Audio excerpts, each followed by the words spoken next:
जय हिंद दोस्तों, सैनिक समाचारों में आपका हार्दिक स्वागत है। सबसे पहले हेडलाइन। हाँ जी दोस्तों, सैनिकों और भूतपूर्व सैनिकों का 25% भत्ता बढ़ गया है। लेटर हो गया जारी। इससे क्या होगा फायदा, किसके लिए होगा फायदा, कितनों को होगा फायदा, पूरी बात करूंगा।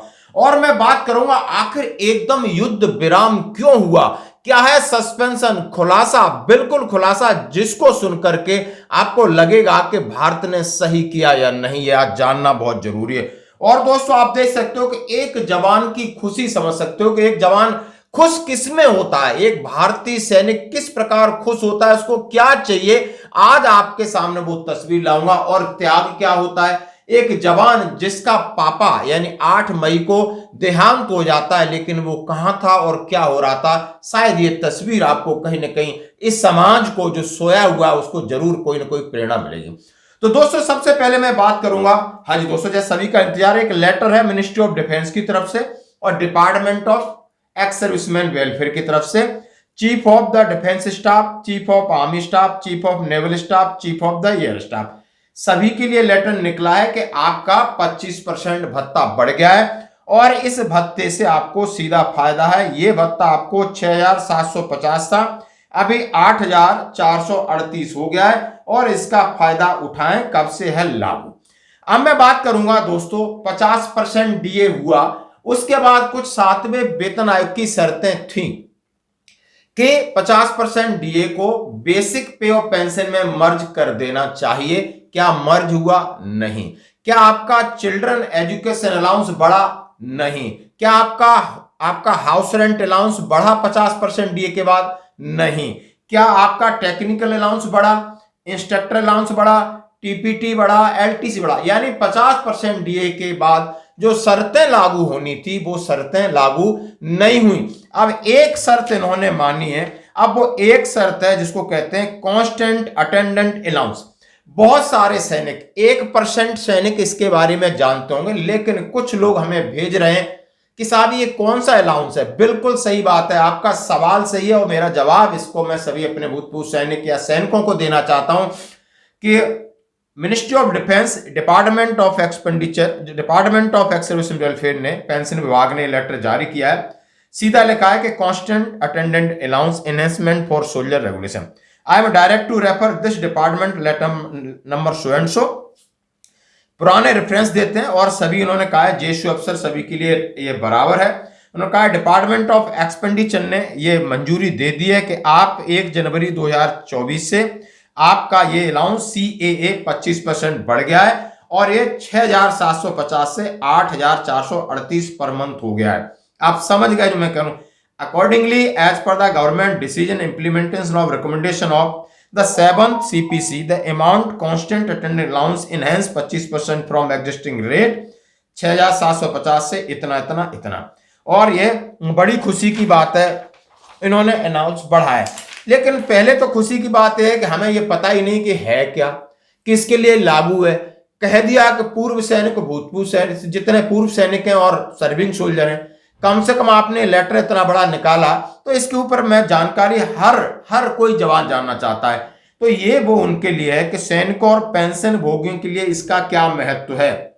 यह कौन सा महत्व है कि कुछ सोल्जर, सर्विंग और रिटायर्ड ऐसे हैं जो बेड पर हैं, उनकी देखभाल करने के लिए कोई नहीं, तो वो अपना एक बंदा रख सकते हैं। वो बंदा उनकी देखभाल करे, पोटी करे, खाना खिलाए, उठाए बिठाए। तो वो आप उस बंदे को 10,000 देते हो, 15,000 देते हो, 20,000 देते हो, अलग बात है। लेकिन पहले आपको सरकार 6,750 दे रही थी, अब 8,438 महीने में आपको दे रही है, या आपका कोई घर का देखभाल कर रहा है। अब ये सीधा सीधा लिखा है कि सैनिकों के लिए निरंतर परिचर भत्ता जो अटेंडेंट जो बढ़ाया गया है। और सीधा इसकी बातें इन्होंने कहा है कि जो भी भूतपूर्व सैनिक हैं जो कैजुअलिटी है या किसी प्रकार की उन्हें समस्या है या और तरीके हैं जो अपना काम नहीं कर सकते, उनके लिए लागू। तो आप देख सकते हो कि ऐसे कितने लोग होंगे आपके आसपास, नजर उठा के देखना। आदेश की मुख्य बात है कि डिपार्टमेंट एक्सपेंडिचर ने 46 से जब डीए 50% हुआ था और इसके बाद इन्होंने इसको संज्ञान में लिया और आपके लिए लागू किया है। तो कितनों को फायदा हो रहा है? फायदा होने वाली चीज थी, आपने दूसरी अन्य चीजें बढ़ानी थी। 50% ये मर्ज करना था, सभी को फायदा होता, नहीं हुआ। आपने एचआरए और तमाम ऐसे अलाउंसेस हैं जहां आपको लगता कि हाँ आपने किया है और किसी के मुंह में जाता, किसी की जेब में जाता, किसी को फायदा होता, वो तो किया नहीं। एक ये टुच्चा सा है जिसका शायद कितना इंपॉर्टेंस है वो आप समझ सकते हो। ये बात क्लियर है ताकि लोग हमसे पूछ रहे, मैंने वीडियो नहीं डाला था, किसी का था, उन्होंने बोले साहब ये क्या चीज है। हमने भी पहले समझा, कांस्टेंट अटेंडेंट अलाउंस समझते थे, लेकिन उसको पूरी तरीके से समझा, आपके सामने रखा कि इसकी ये सच्चाई भाई। अब मैं बात करूंगा, क्या सीज फायर यानी कहते हैं कि तूफान आने से पहले कुछ शांति हो जाती है, क्या कोई बड़ा तूफान आने वाला है? क्या सीज फायर के बाद कुछ बहुत बड़ा छिपाया जा रहा है? क्या वाकई में भारत ने पाकिस्तान के परमाणु ठिकानों पर हमला करके पाकिस्तान और दुनिया को चौंका दिया था? अमेरिका जो इंडिया पाकिस्तान की वॉर को लेकर कह रहा था कि हमें कोई इंटरेस्ट नहीं है, अचानक कैसे वो पाकिस्तान को पहले $1 बिलियन देता है, फिर सीज फायर करवाता है, फिर कश्मीर का भी जिक्र कर रहा है। भारत पाकिस्तान पर ब्रह्मोस मिसाइल से अटैक करता है और पाकिस्तान में दो बार भूकंप के झटके आते हैं, एक बार 4 और दूसरी बार 5.7 मैग्नीट्यूड के झटके। अब पाकिस्तान में यूएस न्यूक्लियर इमरजेंसी एयरक्राफ्ट उतरे हैं। आखिर एकदम सीज फायर होता है? आखिर वो अमेरिका का राष्ट्रपति ट्रंप जो कहता है कि दोनों देश लड़ रहे हैं, संयम बरतें, हमें कोई लेना देना नहीं है, अचानक उनको $1 बिलियन पाकिस्तान को थैले में भर के देता है जाकर के, और अचानक जाकर के पाकिस्तान के पास पहुंचते हैं और सीज फायर की बात करते हैं। भारत सरकार को भी मजबूर किया जाता है और भारत सरकार को भी उनकी बात माननी पड़ती, और सीज फायर के बाद आपको लग रहा है कि युद्ध विराम टल गया है, बहुत कुछ बड़ा होने वाला था। क्या होने वाला था आप ये सुन सकते हो इस वीडियो में क्या लिखा है। अचानक यानी कोई न्यूक्लियर यानी हमारे ब्रह्मोस के टारगेट पे था, उनका न्यूक्लियर जो वेपन्स हैं वहां रखे वो जगह, और वहां पर जब एक हमारा टारगेट बनता है तो वहां हलचल पैदा हो गई विश्व कम्युनिटी में। अमेरिका के पेट में दर्द हुआ कि भारत बहुत कुछ बड़ा करने वाला है, इसलिए जाकर के उन्होंने तुरंत रोका और पाकिस्तान को पैसे दिए और उसको ठंडा किया कि नहीं आप जवाबी कार्रवाई करोगे। तो अब इस तरीके उस मतलब एंड पर जाने वाली थी, बहुत बड़ा प्रतिक्रिया होने वाली थी, और ये आप देख सकते हो कुछ वीडियो मैं आपके सामने रख रहा हूं, इससे आपको शायद कुछ पता चल जाएगा। कल माननीय प्रधानमंत्री जी ने भी उसी मूड में कहा है जैसे पहले मूड में थे। भारत की तीनों सेनाएं, हमारी एयरफोर्स, हमारी आर्मी और हमारी नेवी,